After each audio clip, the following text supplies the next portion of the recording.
Bonjour et bienvenue à Vie de foi. Aujourd'hui, on va poursuivre dans une étude vraiment intéressante, comment entendre la voix de Dieu. Combien de chrétiens que j'ai rencontrés dans ma vie qui me disent « Pasteur Joël, moi, je n'arrive pas à entendre la voix de Dieu. » Mais pourtant, la parole de Dieu nous dit que « Mes brebis entendent ma voix et elles me suivent. » Et plusieurs chrétiens diraient « Oui, mais bon, je sais que la Bible dit, mais moi, je n'arrive pas à entendre sa voix. J'ai essayé, je me suis trompé.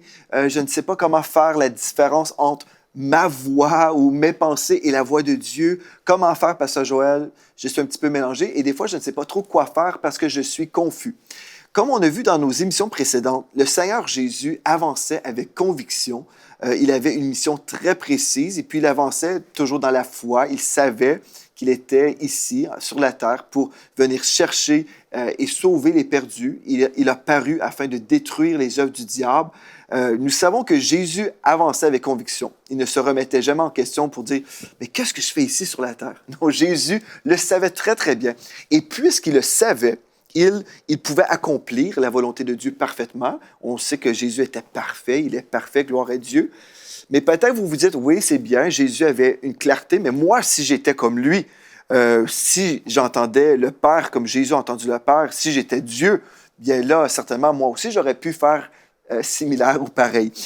Bien, écoutez, peut-être aussi vous vous dites, oui, mais si j'étais le Fils de Dieu, certainement, je pourrais entendre Dieu. Bien, aujourd'hui, j'aimerais qu'on revienne dans la parole, dans Romains 8, 14, qui nous dit en fait, « Tous ceux qui sont conduits par l'Esprit de Dieu sont fils de Dieu. » Ou on pourrait dire, les fils de Dieu, remarquez, les fils de Dieu sont dirigés par l'Esprit de Dieu. Donc, c'est certain, nous ne sommes pas Jésus, nous ne sommes pas le Fils de Dieu, mais nous sommes des fils de Dieu. Le texte nous dit, sont fils de Dieu au pluriel. Donc, nous faisons partie de la famille royale de Dieu. Le Saint-Esprit nous habite et le Saint-Esprit veut nous diriger et Dieu veut nous parler. Mais souvent, on ne croit pas que Dieu veut nous parler. Ou on s'arrête et on se dit, ben moi, j'ai du mal à entendre, je ne comprends pas. Le pasteur entend Dieu, mon frère, ma soeur, eux, ils savent entendre Dieu, mais moi, je n'arrive pas à entendre Dieu. Donc, j'aimerais, premièrement, avant d'aller plus loin, j'aimerais vraiment vous inviter à vous repentir, c'est-à-dire changer votre façon de penser. Quand on se repent, on change notre façon de penser. Donc, si vous pensez que Dieu ne vous parle pas, revenez à la parole de Dieu qui dit « Mes brebis entendent ma voix et elles me suivent. » Elles me suivent. Donc, vous pouvez dire « OK, moi j'entends Dieu. Je veux annuler les paroles qui disaient que je n'entends pas Dieu. » Donc, dans le nom de Jésus, je me repens maintenant, oui, en suivant l'émission Vie de foi, je me repens et je prends la décision que je vais croire ce que Dieu dit sur moi. Puisque je suis une brebis du Seigneur, j'entends et je suis Dieu. Amen. Donc, je vais le suivre tous les jours de ma vie. Alléluia. Donc, si on répond à la question, comment faire pour entendre la voix de Dieu? On a déjà vu hier 3 façons. Premièrement, on a lu le texte dans Job 33, verset 14, qui nous dit que Dieu parle tantôt d'une manière, tantôt d'une autre. Donc, Dieu va employer toutes sortes de façons pour nous parler. On a vu que Dieu nous parlait par la création. Donc, même les personnes qui diraient « je ne crois pas en Dieu », bien, la création, en fait, témoigne que Dieu est là. Dieu parle par la nature. On peut simplement ouvrir les yeux et savoir que Dieu est là. Il y a un créateur derrière la création. Amen. Donc, on a vu ça. C'était la première façon que Dieu parlait à l'humanité. Deuxièmement, on a vu que Dieu parlait par sa parole. Évidemment, 2 Timothée 3, verset 16 nous dit en fait que toute écriture est inspirée de Dieu. On a vu également que dans cette parole, Dieu a fait en sorte qu'on puisse avoir la lettre écrite, donc le logos, mais aussi on peut avoir un réma ou une révélation où il y a l'illumination du Saint-Esprit qui vient sur un texte. On lit un texte pour peut-être plein de fois, plusieurs fois, on a lu le même texte, mais lorsque nous sommes dans un besoin en particulier, ou même juste dans une lecture quotidienne, on est là dans notre Bible, mais ce jour-là, Dieu veut nous parler. Donc, il y a une illumination qui est là. C'est comme si Dieu met sa lampe de poche sur un verset. Nous sommes touchés, rencontrés à partir d'une lecture.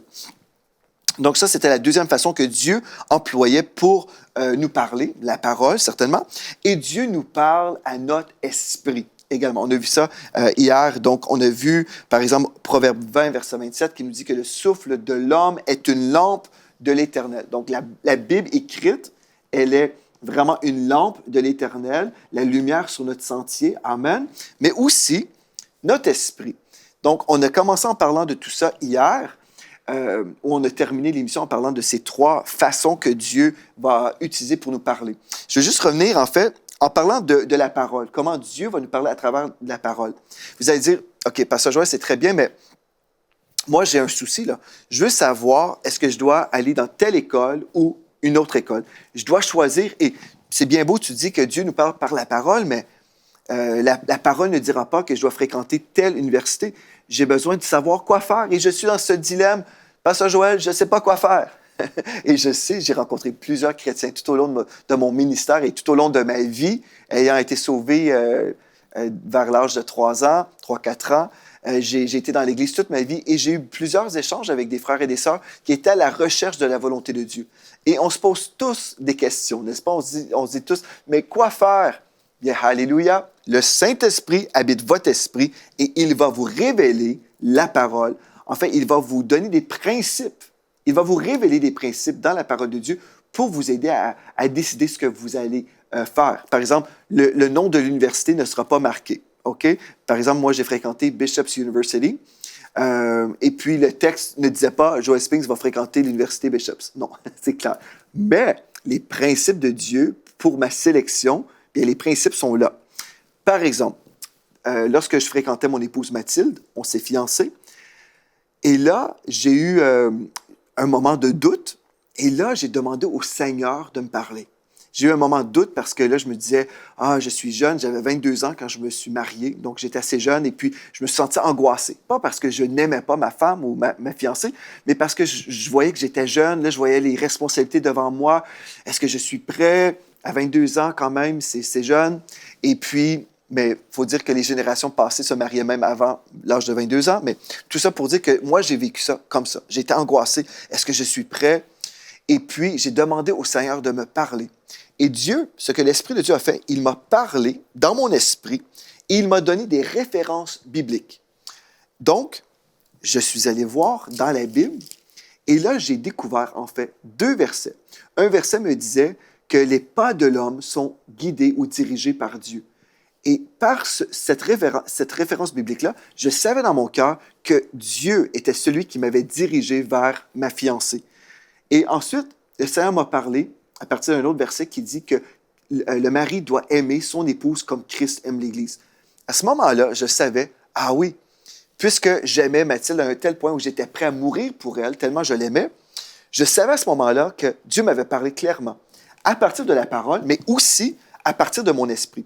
Vous voyez, c'est pour ça qu'on ne veut pas simplement lire le texte comme étant un livre, mais comprendre que mon temps dans la parole de Dieu est vraiment un temps avec la parole incarnée. Christ, Jésus-Christ est la parole incarnée, Jean 1.1 et Jean 1.14. Mais quand je passe du temps dans la parole de Dieu, je passe du temps avec Dieu. Donc, mon esprit doit être engagé dans cette lecture. Ce n'est pas une lecture intellectuelle seulement, parce que je me souviens même, quand j'étais à l'université, j'avais des professeurs qui enseignaient la théologie. Ces gens-là ne croyaient pas en Dieu, ou ils se moquaient des chrétiens. Ils parlaient en bien de toutes les religions du monde, sauf lorsqu'ils arrivaient à parler du christianisme, c'était toujours sur un ton assez moqueur, et puis, bref, je me sentais vraiment méprisé dans ce cours-là. Pas parce que le professeur me connaissait, il y avait beaucoup d'élèves dans ce cours, mais je savais que cet homme-là, c'était un antichrist, en fait. Il était contre Jésus-Christ, il se moquait des chrétiens. Mais pourtant, il connaissait plusieurs passages de la Bible. Pourquoi? Parce qu'il avait lu la Bible ou des portions de la Bible, et puis il parlait de la Bible d'une façon intellectuelle parce que son approche était intellectuelle. Mais si mon approche est spirituelle, je m'approche de la parole de Dieu, croyant que l'Esprit de Dieu va me parler, croyant que l'Esprit de Dieu va me révéler le texte, c'est alors que ma vie, ma vie est totalement impactée par des révélations que Dieu me donne. Amen. Donc, Dieu va vous parler. Oui, OK. Comment entendre la voix de Dieu? Par la création, par la parole de Dieu, ainsi que par notre esprit. Amen. Donc, on continue aussi. Bon, d'autres personnes ont eu la grâce d'entendre Dieu audiblement. Ils ont entendu littéralement, avec leurs oreilles naturelles, la voix de Dieu. Je n'ai pas eu la grâce d'expérimenter cette façon-là que Dieu va employer parfois, où il va parler audiblement à quelqu'un. Mais c'est biblique. Donc, si quelqu'un vous dit, j'ai entendu audiblement Dieu me dire, attention, ou je ne sais pas trop, une parole, vous fait croire que c'est absolument biblique. Dans Actes, chapitre 9, au verset 4, nous lisons, Saul tomba par terre, il entendit une voix qui lui disait, « Saul, Saul, pourquoi me persécutes-tu? » Il répondit, « Qui es-tu, Seigneur? » Et le Seigneur dit, « Je suis Jésus que tu persécutes. » Imaginez, Saul, qui est devenu éventuellement l'apôtre Paul, a eu cette rencontre sur le chemin de Damas où le Seigneur Jésus lui a parlé. Il a entendu audiblement le Seigneur Jésus-Christ. Donc, comme je vous ai dit, j'ai déjà entendu parler, j'ai entendu des témoignages où certains hommes ou femmes de Dieu ont dit « J'ai entendu Dieu ». Vous pouvez penser même à Samuel, l'histoire de ce jeune homme, où il croyait que c'était le prophète Élie qui l'appelait. Samuel était couché dans son lit, il entendait « Samuel, Samuel ». C'était audible. Et là, Samuel allait voir le prophète Élie et toutes les fois, le prophète lui disait « Je ne t'ai pas parlé, là, Samuel. La prochaine fois, tu diras « Parle, car ton serviteur écoute. Parle, Seigneur, ton serviteur écoute. » Donc, oui, Dieu peut parler audiblement. Je n'ai pas eu la grâce de vivre ça. Peut-être un jour, je ne dis pas que c'est impossible pour moi. Alléluia. Dieu fait des grandes choses constamment. Donc, oui, si Dieu veut me parler, gloire à Dieu, je vais vraiment l'entendre et l'écouter. Ça va me faire tellement un plaisir. Et des fois, on s'imagine, si Dieu parle, c'est forcément très, très fort. Pas forcément, parce que dans 1 Roi 19, verset 12, le texte nous dit que Dieu, en fait, la voix du Seigneur peut être aussi un murmure doux et léger. OK? Donc, Dieu peut vous parler très doucement. Je suis certain que quand Dieu a parlé à Samuel, ce n'était sûrement pas un cri « Samuel », mais c'était plutôt quelque chose de doux. Donc, Dieu peut parler audiblement. Une autre façon que Dieu peut nous parler, OK, notre cinquième façon, Dieu peut nous parler par des visions. Et dans ma vie spirituelle, c'est là où j'ai vraiment reçu de Dieu. C'est la façon que Dieu a souvent utilisée pour me parler, par des visions. Mon père, je sais que mon père, il recevait beaucoup de visions dans sa vie. Et puis, c'était des visions, on savait que c'était vraiment surnaturel parce que il pouvait avoir une vision d'une personne qui vivait une telle situation. Il contactait la personne et puis la vision, c'était une description en fait de la situation que la personne vivait. Et même une fois, mon père a eu une vision de ma sœur qui était dans une situation de danger. Mon père a pris le téléphone, il a appelé ma sœur et puis il a secouru ma sœur dans l'intercession parce qu'en fait, il avait reçu cette vision en priant pour ma sœur et Dieu lui avait révélé la situation de ma sœur. Donc, les visions sont une façon très importante que Dieu peut employer pour nous parler. Mais on doit y croire, hein? On doit croire que Dieu va utiliser ces visions-là. Et en fait, on va dire, bien, une vision, c'est quoi? Il y a toutes sortes de visions. On va voir, en fait, trois types de visions qu'on peut recevoir. Mais la première chose que j'aimerais vous dire, ne doutez pas de vos visions parce qu'elles ne sont pas spectaculaires. Bon, dans la parole de Dieu, on peut retrouver des choses assez spectaculaires. Par exemple, dans Actes, chapitre 11, au verset 5, vous pourrez lire le texte à la maison. En fait, Actes 11, versets 5 à 9, vous pourrez lire au complet si vous voulez.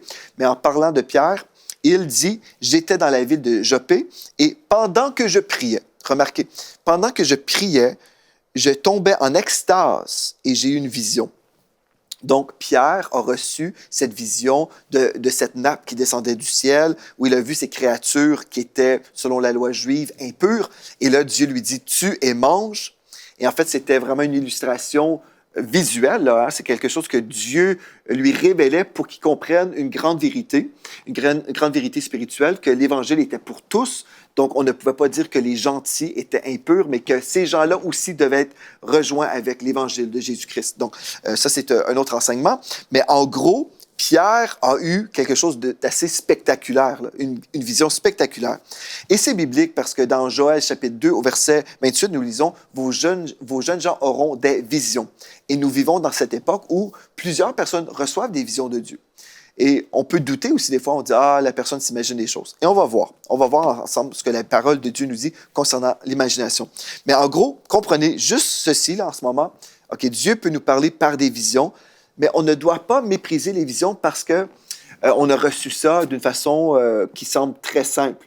Des fois, je pense qu'on méprise ce qu'on reçoit parce que c'est tellement simple et on s'attend de recevoir quelque chose d'absolument spectaculaire. On s'imagine que le plancher doit trembler, qu'on ressente des frissons, un vent de l'esprit, je ne sais pas trop, mais on s'imagine qu'une vision doit toujours être accompagnée de quelque chose de vraiment révolutionnaire. Mais des fois, Dieu nous parle d'une façon très, très simple, si simple qu'on s'imagine que c'est juste nous-mêmes, c'est notre tête, notre imagination. Je me souviens une fois, j'ai eu une vision, j'étais à l'église dans la louange de la prière. Et puis, j'ai vu, en fait, un outil.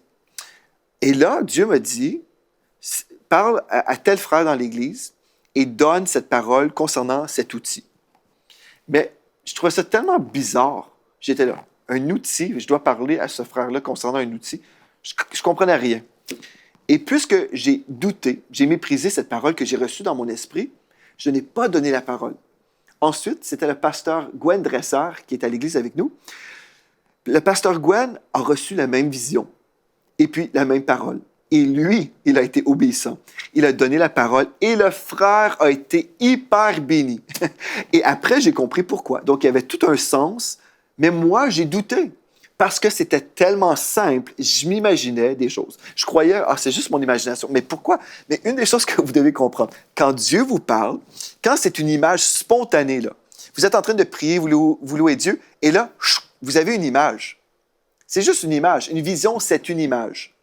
Vous voyez quelque chose qui n'a absolument rien à voir avec le contexte là, actuel. Vous étiez en train de chanter une louange et là, vous avez une vision d'une sœur en train de faire la vaisselle. OK? Et Dieu vous donne une parole. Vous pouvez dire, mais c'est trop simple, c'est trop ordinaire, pourquoi ça? Si vous commencez à l'examiner à fond, vous risquez de ne pas donner la parole. On doit s'humilier aussi et dire, Seigneur, je veux bénir quelqu'un et j'ose aussi donner une parole qui pourrait peut-être venir de la chair. Ce n'est pas un péché. Hein?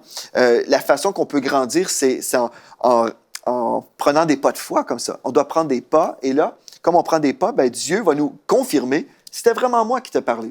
Ma confirmation que j'ai eue, c'était par l'entremise du pasteur Gwen Dresser, parce que moi, j'étais trop dans le mépris. J'ai douté de moi-même. Je me suis dit, c'est juste moi-même. Mais Dieu avait vraiment un message à communiquer à quelqu'un. Et ce qui est merveilleux, quand on fait partie d'une église locale, quand on fait partie du corps de Christ, bien, nous travaillons ensemble. Si une main refuse d'agir, l'autre main peut agir aussi. Donc, c'est merveilleux de travailler dans un corps spirituel aussi. Mais là, ce que je veux vous aider à comprendre, c'est que ne méprisez pas une vision parce qu'elle n'est pas spectaculaire. OK? Parce que la majorité des visions que j'ai reçues sont très, très simples, mais au fur et à mesure, depuis des années, comme j'ai donné des paroles, j'ai dit voici ce que j'ai vu, et avec les confirmations que j'ai eues depuis des années, je sais que Dieu m'a parlé et j'ai une confiance aussi dans la parole de Dieu par les visions. Et on ne prend jamais pour acquis notre relation avec le Seigneur. On veut toujours s'humilier devant Dieu et dire, Seigneur, est-ce que c'est vraiment toi? Mais une façon pour vraiment vous aider à discerner, c'est quand la pensée ou la vision vient d'une façon spontanée. Ça n'a rien à voir avec votre situation actuelle, mais Dieu vous parle. Et vous allez voir, mettez Dieu à l'épreuve, et puis vous verrez. Et vous, passez à l'action, passez à l'action, et vous verrez en fait que Dieu veut vraiment parler aux gens autour de vous. Donc, Dieu peut vous parler par des visions. On va parler en fait que Dieu veut ouvrir nos yeux spirituels, selon Éphésiens chapitre 1, n'est-ce pas, verset 18, je crois.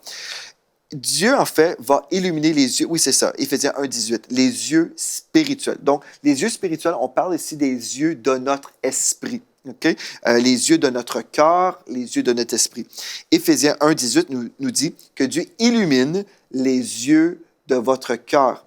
Donc, vous voyez mes yeux naturels, mais les yeux de mon cœur, en fait, on parle des yeux spirituels qui peuvent capter des choses dans le monde de l'esprit. Okay? Donc, Dieu vous permet de voir une ou des images dans le monde spirituel. Okay? Une ou des images.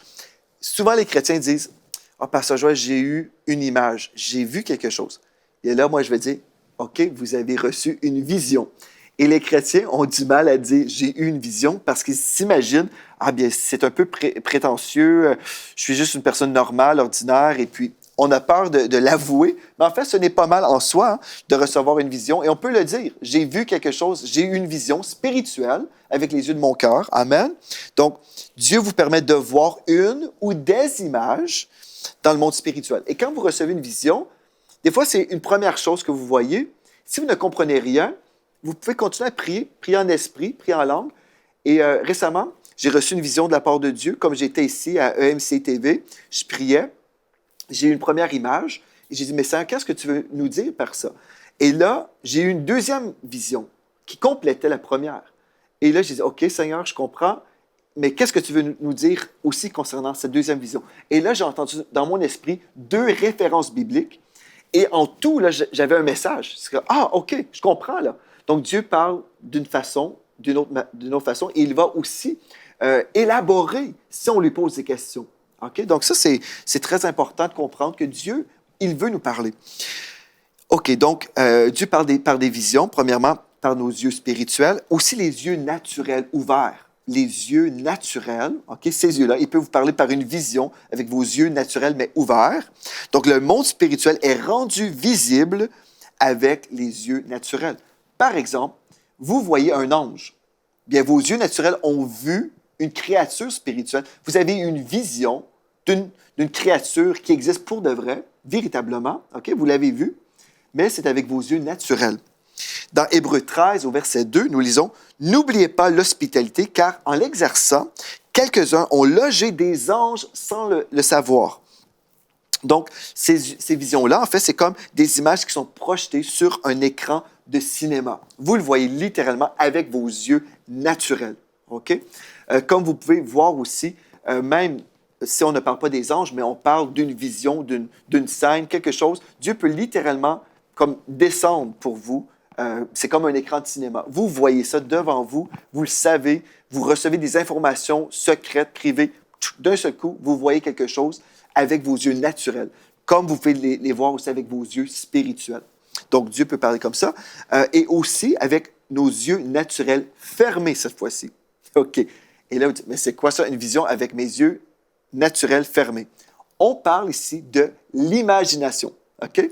Et le mot imagination a eu beaucoup de mépris. On ne prend pas au sérieux l'imagination, nous les chrétiens, parce qu'on pense toujours que c'est une signe d'immaturité.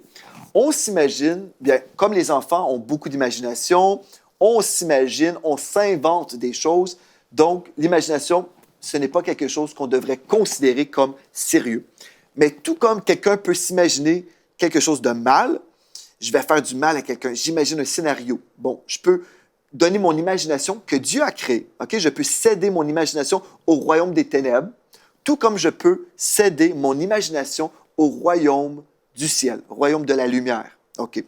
Dans Daniel, chapitre 4, au verset 10, Nebuchadnezzar a dit ceci, « Dans les visions de mon esprit », et en hébreu, c'est le mot « resh » qui veut dire « tête ». Donc, dans les visions de ma tête, donc ce n'était pas son esprit, mais c'est dans sa tête, là, que j'avais sur ma couche, sur sa couche, donc il dormait, il a reçu un songe, je regardais, et voici un de ceux qui veillent, ou un ange, et qui son sein descendit des cieux. OK, donc, ici, on peut voir qu'on peut avoir les yeux fermés, et on peut dormir, n'est-ce pas? Et notre imagination fonctionne par des songes, par exemple. OK, donc, Dieu, et ça nous conduit à notre 6e façon que Dieu peut employer pour nous parler. Il peut nous parler par des songes.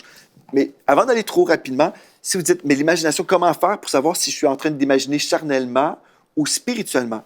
Bien, l'Esprit de Dieu va vraiment vous révéler, en fait. Comme j'ai mentionné, si l'imagination vient d'une façon spontanée, vous recevez quelque chose. Là, vous voyez, en fait, vous cédez au Saint-Esprit et vous n'êtes pas en train de créer quelque chose, mais vous êtes en train de recevoir. Vous êtes en mode de réception.